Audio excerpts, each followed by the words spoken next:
عليكم، كي دايرين؟ لاباس عليكم؟ بخير. كنتمنىكم كاملين بكم تكونوا بخير وعلى خير، ومرحبا بكم في قناه فاطمه الزهره في برشلونه. اليوم جيتكم فيديو جديد. سمحوا لي غبرت عليكم، هذه مده طويله ما حطيت لكم شهيوات. اليوم غادي نشارك معكم بعض المراحل هاد الميريندا. جايين عندنا الضياف وقلت علاش ما نصورش هاد الميريندا اللي غادي نعدل. كنتمنى هاد الفيديو يعجبكم، خليكم على الفيديو مع المراحل. اول حاجه غادي نبدا بالفلان نكهه الكراميلو. هذا الفلان كيجي زوين بزاف، كنديرو بالكيكات اللي كتخدم في المول العاجل.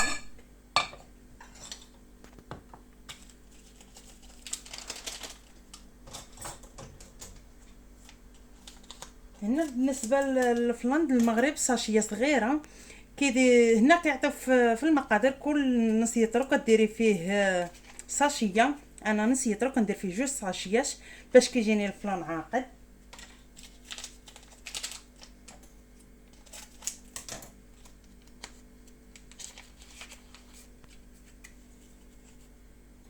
من بعد كنضيف السكر ديما كيبقى على حسب الذوق،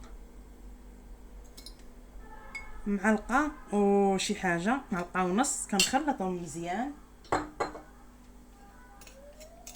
مزيان مع بعضياتهم باش الفلان ما يبقى لياش مطوف في وسط الحليب.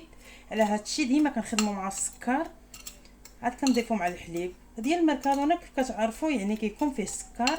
الا د المغرب اللي كنشري ما كيكونش فيه السكر. دابا غنخلي هذا على جهه، وغنجيب هنا عندي نص لتر ديال الحليب.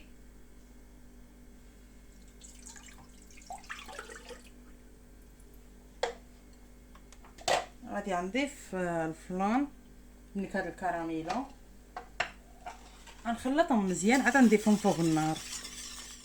فساليت الفلان خليته يبرد شويه عاد نديرو في الكيك. دابا ندوز نخبز البغرير. بالنسبه للبغرير راني حاطاها لكم في القناه البنات، راه كيجي ما نقول لكم شي وناجح 100%.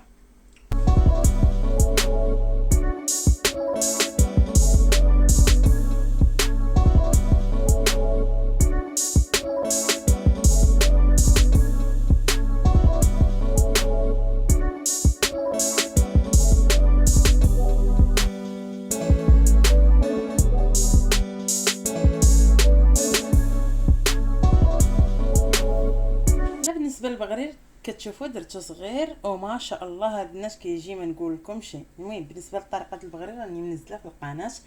هنا كنديرهم غير صغارين وكنعمرهم على هاد الشكل. هنا بالنسبه للحشوه دايره فيها الثوم، بصله قطعها مشحراها غير شويه فوق النار، فرماج، وكنعمر الحشوه وكنبدا كنطوي على هاد الشكل. كيجيو على شكل باناديات، كيجيو زوين بزاف. كنتمنى نتوما تجربوهم. صافي كنبدا كنثبت على هاد الشكل. ملي كيكون البغرير سخون كيلصق بسهوله. كنبدا نثبتها مزيان باش الحشوه ما تخرج لياش، يبقى ثابت على شكل باناديات. كتشوفوا على هاد الشكل وساهلين. بالنسبه انا هنا بالنسبه لخليط واحد كنخرج منه جوج اشكالات. هاد الشكل كنعدل به على شكل باناديات وشكل. والبغرير كنديروا بغرير عادي كنقدموا بالعسل بالكوفيتير بالشوكولات. بالنسبه للتقديم كيبقى لكم اختيار. نعاود معكم واحده اخرى كيف كتشوفوا على هذا الشكل.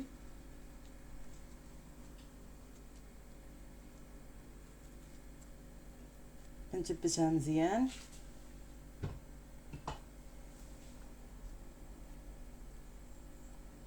وكيجيو لذاذين.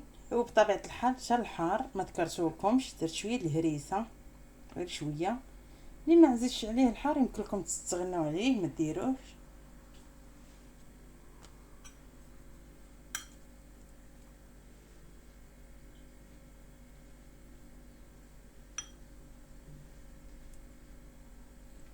ومعدنوس حتى معدنوس بطبيعه الحال درت غير شويه.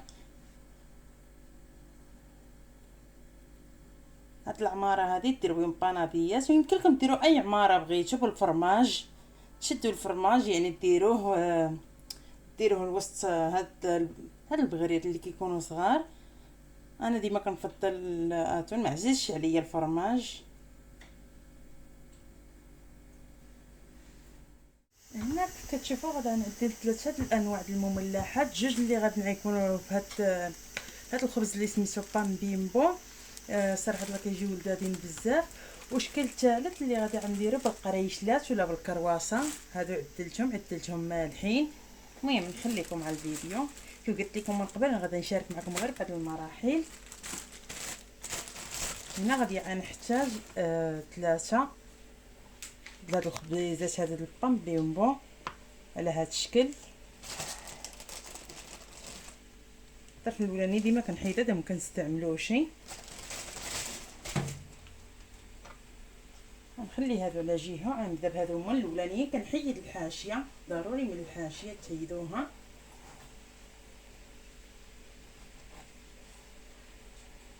ساهلين هاد المملحات وكيجيو في المنظر زوين بزاف، وما كياخذلناش الوقت بزاف باش كنصايبوهم. كيف قلت لكم من قبل، الشكل الاولاني غادي نديرو باتون. هنا دايره اتون والفلفله الحمراء شاوياها ومقطعاها طريفات صغار، محيده لها القشر بطبيعه الحال وحيدت لها الغرس وقطعتها طريفات صغار وخلطتهم مع مايونيز. الا بغيتوهم يجيوكم حارين كتزيدوا الحار، كتزيدوا شويه زعتر الا بغيتو.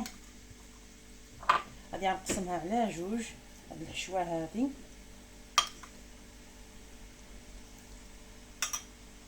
نجيب الطرف الثاني على هذا الشكل.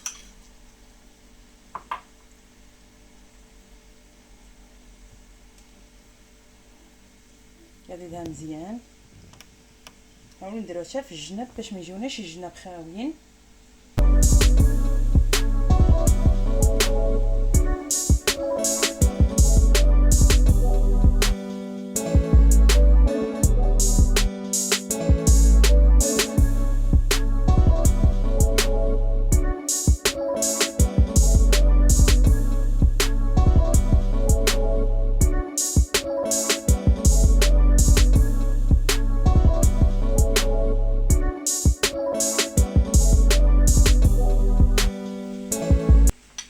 وهنا كيف كتشوفوا شكل ثاني، شبرت باليطوز د المار وطحنتهم في الطحانه وضفت عليهم الزيتون المرقد الخضر، زدت عليهم البيبينو اللي كيكون مرقد في القرعه. صافي كنمشيها كنجمعهم بمايونيز بعدا هي الاولى، ومن بعد كنحاول نقادها من الجناب باش يجيونا الجناب عامرين. كنقسمها على جوج. هاد الحشوات اللي مخلطه بنفس الطريقه اللي عدلت ديال الاتون.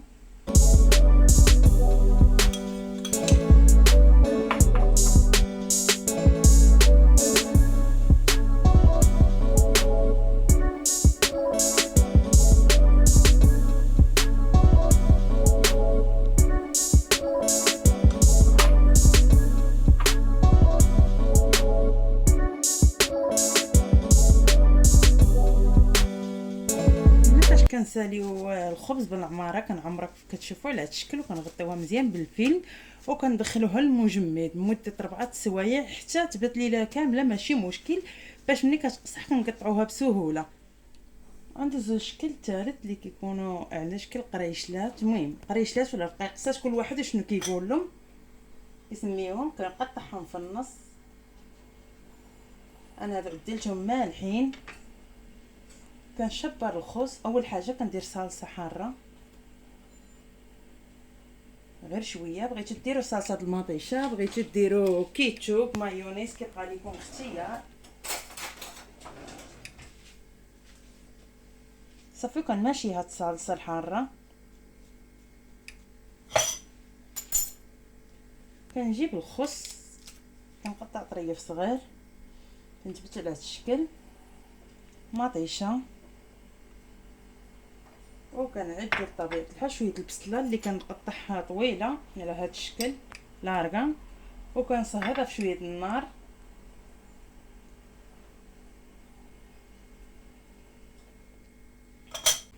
صافي فاش كندير البصله كنجيب الكفته، كنحط طريف صغير، كنكون ندير 3 شرميله ودرتها غير بلانشا.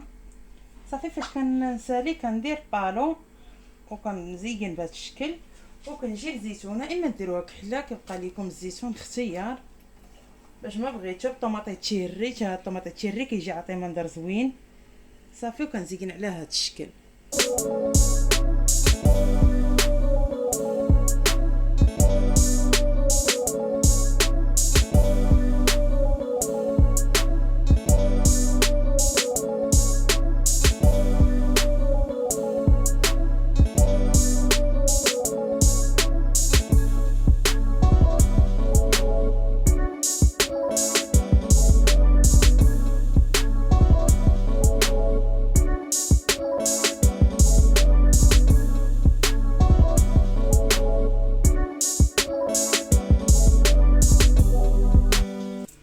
عدلت الكيك ديال الشوكولات، درتو بالكركاع، هبط ليا داك الكركاع وشبرت شويه الكركاع حمرته وغادا نزين من الفوق على هذا الشكل. هذا الكيك كيجي لذيذ بزاف وساهل.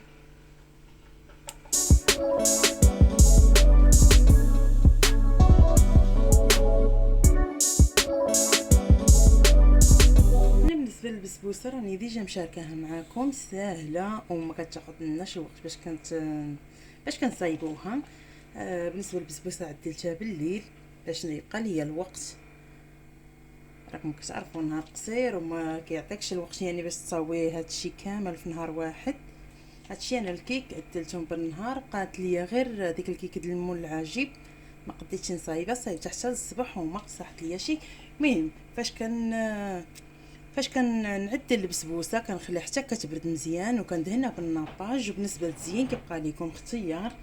انا هنايا شبرت اللوز، هرمشته، حمرته اول حاجه وهرمشته بالماكينه ودهنت البسبوسه بالناباج وزينتها.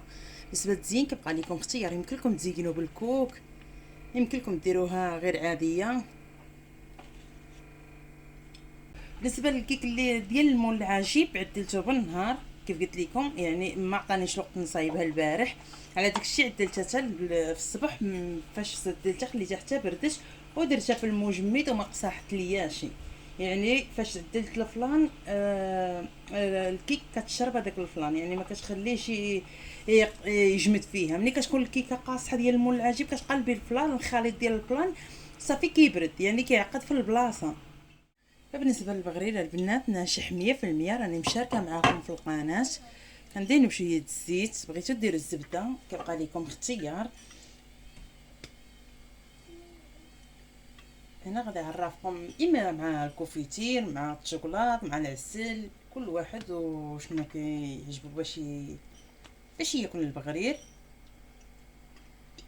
وسهل هاد البغرير البنات راني مشاركه معاكم، غير دخلوا القناه ديالي لتحت غادي نعطيكم الوصفه.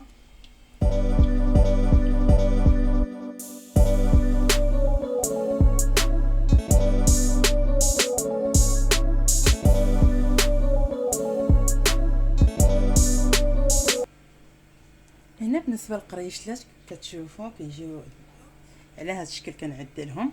وبالنسبه للتزيين كيبقى لكم اختيار، انا ديما كنعدلهم بهذوك الزريرات ديال ميركادونو بعض الخطرات بالجنجلان. الا زينتهم بالجنجلان كنكون معدلاهم بالنكهه النافع، كنزينهم بالجنجلان، هادو عمرهم بالشوكولات.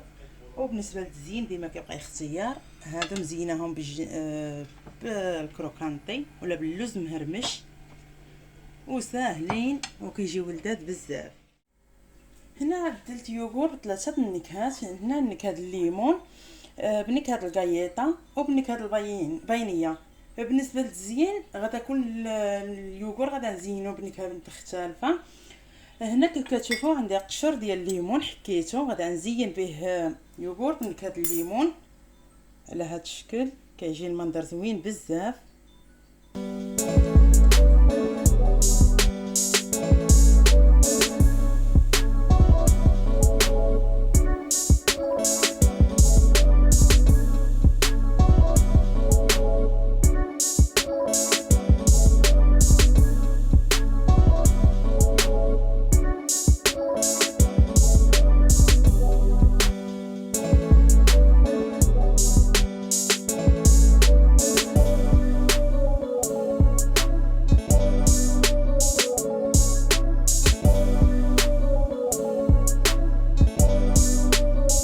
دابا الميريندا انا وجيتها كامله الميريندا. دابا غنبدا ننزل الطابله، دابا الضياف مبقى لهم والو، غادي نوصلهم.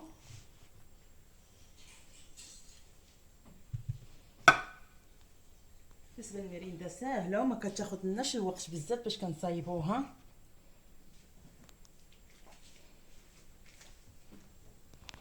هادو البغيرات اللي عدات معمرين حتى هما كيجي الشكل ديالهم زوين بزاف.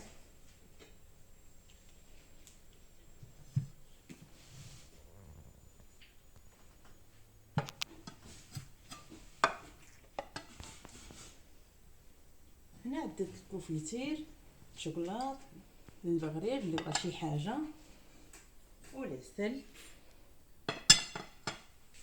بطبيعه الحال كنعد البراد ديال اتاي وكاس د القهوه.